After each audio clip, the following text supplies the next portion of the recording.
I can't stop myself working as a person who doesn't need money. And then there's people with no money who don't work. It blows my mind, which is why the winners are winners and the losers are losers. Losers do a little bit of work and rest. Winners work as hard as possible and worry they're not working hard enough. It's just a separation of personality types.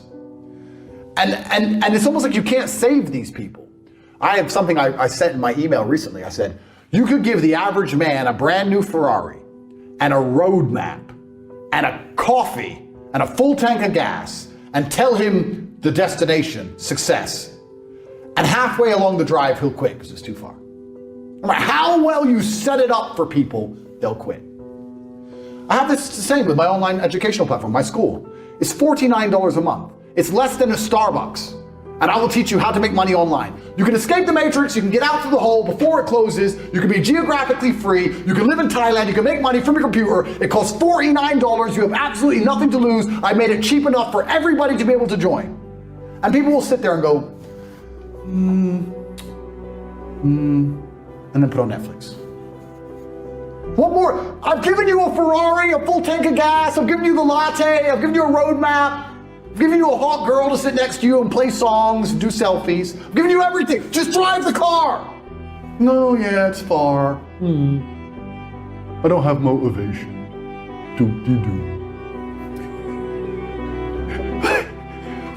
You're a loser. You are a loser. If you do not win, you lose. What do you call someone who loses? A loser. That is an underused word. Loser. My brother and I use it all the time. This person thinks this. He's a loser. What do you mean he's a loser? Look at him. He's a loser. He lost.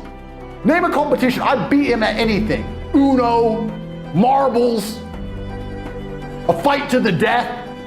You name it. I'll decimate this loser. Oh, he thinks I'm a human trafficker. Oh, with the loser. Give a shit. He's a loser. But I think life is actually pretty simple. There's action and reaction. There's cause and effect. There's brave people and there's cowards. A lot of people are self-interested. And if you understand the basis of these motivations, it's not difficult to work out why the world functions the way it does. And cause and effect and action and reaction are very real. And I think one of the largest plagues we have in the world today is a lack of action amongst people. And deciding not to act is an action in and of itself, right? And that's the only philosophy you need for life. If you want something to move, you have to move it.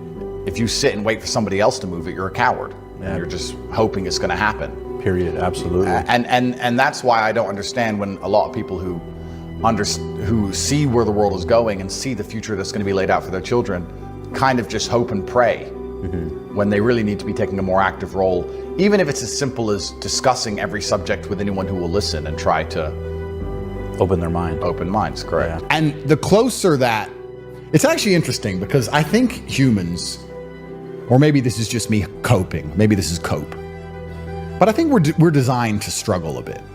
Because the closer you are to struggle, the more sensible you are. And gender roles all fix themselves in struggle, right? If you have 10 men and 10 women and they crash on a deserted island, the men do the man stuff, the women do the woman stuff. There's no discussion about gender roles because you're gonna die.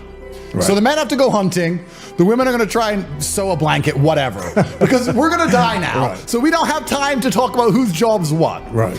Also, if you meet somebody who's had a hard life, they seem to be pretty wise. Yes. It's difficult to find someone who's had a hard life who's a total idiot. When you speak to these liberals or these morons, they've had very easy, soft lives. So I think humans are supposed to struggle a bit. Absolutely. And in the Western world, it's the age-old adage. I know it's overused, but hard times create good men create good times, and the good times create a bunch of weaklings, and they mess everything up. Yeah, it goes to a point, and then it goes the opposite. It goes the opposite way. Yeah. These people have had too easy lives for too long, and you can apply this to nearly any of the societal ills that apply to the Western world. People have had it too easy for too long, and none of them know any struggle at all. I mean, I don't know about you. I can almost crash my car 10 times. and I only slow down when I hit the tree. This is how I am. Like, I think that inside of the human psyche, sometimes you need to be shocked. You need to be hammered with something. That's just how it goes. Because until then, you're like, maybe I'll keep it in mind. Yeah, well, I got away with it. You keep going. Yeah. It's But over. when you finally learn your lesson, right? But there's a lot of these people out there who aren't being taught any lessons at all. And they're going to destroy society en masse because they've never had any kind of difficulty in their life. And what is life without difficulty in the first place?